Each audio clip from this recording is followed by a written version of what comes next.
রাজা হইয়া ভালোই লাগতাছে, জানি না কতদিন রাজা থাকতে পারবো। বাজারের যে অবস্থা, কখন জায়গার দাম বেড়ে হুট করে রাজা হয়ে যায়, কখন যায় না। তাই যতদিন রাজা আছি রাজত্ব উপভোগ করতে হইব। মন্ত্রী, জি হুজুর। আমার পাউডার মেজমেজ করতেছে, আহো একটু পাউডার টিপে দাও।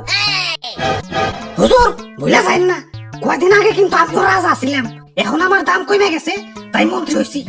তাই সাবেক রাজারা সম্মান দিয়ে কথা কইবেন। ওরে বাবা, আসসালামু আলাইকুম। কি আর কি করেন না, আপনার কয়টা দাম বাইরে রাজা হইছেন? আসছিলেন তো 20 টাকা কেজি, হুট করে 400 টাকা কেজি হইয়ে রাজা হইছেন। আর আমি কেমনে রাজা হইছিলাম জানেন? আমার কেজি তো 1200 টাকা পর্যন্ত উঠে গেছিল।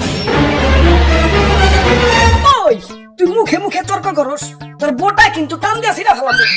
ওই তোর বোটার কোনো প্রয়োজনীয়তা আছে? তুই এটা নিয়ে ঘুরস কেন? হ্যাঁ, কেউ যদি 1.5 কেজি মরিচ কিনে 1 কেজি তো তোর বোটাই পায়। আমার রাজ্যের নিরীহ মানুষে তুই ঠকাস। ওই তোরে আমার রাজ্যের বাইরে ফেলে দেয়, যত বড় সাইজ না তত বড় কথা।